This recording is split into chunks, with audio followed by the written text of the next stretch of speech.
집중호우의 영향으로 어제 피해 상황을 저희가 전해드렸었죠. 그 이후에 또 피해자가 한 명이 늘었습니다. 전국에서 무려 19명이 목숨을 잃고 9명이 아직 실종 상태입니다. 이렇게 온 나라가 비상 상황인 와중에요.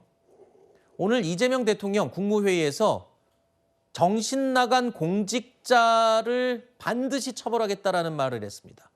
왜 그랬는지 영상 보시죠. 이번 재난 과정에서 참 열심히 응하는 공무원들도 많이 보입니다. 또 한편으로 보면 시민들이, 국민들이 죽어가는 그 엄혹한 현장에서 음주 가무를 즐기거나 그 대책 없이 행동하는 정신 나간 공직자들에 대해서는 아주 엄히 단속하기를 바랍니다. 공직사회는 신상필벌이 참으로 중요하다는 점을 다시 한번 강조합니다. 대통령이 국무회의에서 직접 정신 나간 공무원이라고 언급한 구리시장의 모습을 보고 계십니다. 경기도 구리시장의 모습. 이 영상인데요. 백경현 구리시장입니다. 마이크를 들고 노랫소리에 맞춰서 열창을 하고 있는데요. 흥이 나서 지금 춤을 추고 있는 모습입니다. 테이블에 술병도 놓여져 있고요. 이때가요. 전국적으로 사망자와 실종자가 속출하고 그리고 구리 지역에서도 폭우로 인한 비상 상황이 이어지는 바로 그 시간대였습니다. 그때 이렇게 춤을 추면서 아파트 노래를 부르면서 저렇게 춤을 추는 모습 공개된 겁니다. 오늘 대통령이 이렇게 얘기했습니다. 정신 나간 공무원. 제가 그냥 방송 중에 이렇게 얘기하면 명예훼손이 되겠죠. 하지만 지금 대통령이 직접 반드시 벌하겠다라고 언급을 했습니다. 자, 경기 북부 지역이요.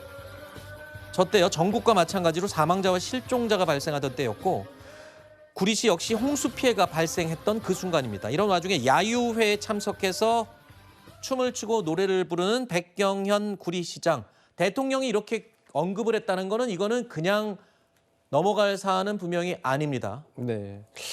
우리는 어쨌든 이분이 선출직 공직자이기 때문에 어떻게 징계를 할 수 있을지는 제가 이제 뭐 살펴봐야겠지만 어쨌든 간에 이제 지금 전국적으로 이 큰 수해를 입어가지고 심해 어떤 정신적으로나 경제적으로나 물리적으로 힘들어하는 국민들이 많은 상황에서 어쨌든 선출직 공직자가 저렇게 야유회에 가서 술은 안 마셨다고 하지만 어쨌든 춤추고 노래하고 이런 모습은 사실 보기 좋은 모습은 아닌 것이죠. 그렇기 때문에 신중했었다고 생각하는 것이고 지탄받아 마땅한 일이다. 그렇게 보여집니다. 통상적으로 선출직 지자체장의 경우에는 뭐 정부에서 뭐 별다로 진짜 처벌을 하거나 강제할 수 있는 또 그런 건 없잖아요. 근데 이제 만약에 네. 이제 뭐 같은 정당이다, 네. 소속 정당이 그러면 이제 나중에 뭐 공천에서 네. 뭐 불이익을 줄 수 있다든지 뭐 그런 조치는 취할 수 있을 것 같습니다. 이렇게 구리시장이 비판을 받고 있습니다. 이런 가운데 세종시와 관련해서는 대통령실이 또 직접 나서서 공직기강 회의나 잘못이 발견되면 엄정하게 책임을 묻겠다면서 또 엄포를 놓은 상황입니다. 세종시에서 불어난 하천에 휩쓸려 40대 남성이 실종이 되는 일이 발생했는데요. 23시간 동안 경찰과 소방당국, 여기다가 지자체 재난지휘부도 전혀 이 사실을 23시간 동안 모르고 있었다는 거죠. 이게 대통령도 알게 된 겁니다. 그렇습니다. 경찰은 사고 발생 23시간이나 지난 새벽이 돼서야 CCTV를 통해서 피해자가 급류에 떠내려간 것을 확인을 했습니다.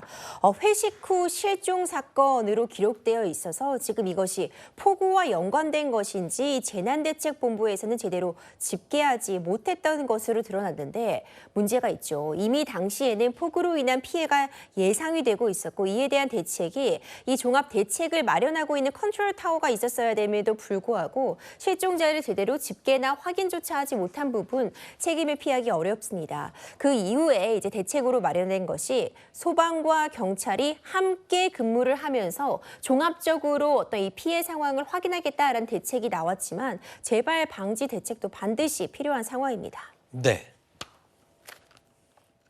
자, 이런 가운데 전남 지역에서도 한 명이 사망하고 한 명이 실종되는 등 인명 피해가 잇따랐습니다. 자, 재난당국의 호우 피해 집계에서는 그런데 전남의 사례가 포함이 되지 않은 것으로 확인이 되고 있는데요. 집계 방식에 대한 부분도 지금 구설에 올랐습니다. 분명히 인명피해가 있는 건 사실인데 전국 피해자 집계는 또 집계가 되지 않았어요. 이것도 왜 그런 겁니까? 이게 이제 양수기 작업을 하던 중에 이게 좀 사고를 당한 것 같습니다. 그런데 이제 이게 폭우와의 연관성이 좀 불명확하다는 이유로 이게 이제 공식, 비공식 어떤 용어를 써가면서 인명 피해 집계를 좀 달리하다가 혼선이 빚어진 걸로 이렇게 보여지는데. 잠시만요. 저는 궁금한 게요. 네. 폭우가 쏟아졌고 농부가 내 농사 밭이 궁금하고 걱정이 돼서 나갔다가 사고를 당할 수 있잖아요. 그래도 그거는 이제 본인이 나간 거니까 그거는 사망자 집계에서 빠진다? 저는 이해가 좀 안 되는데요.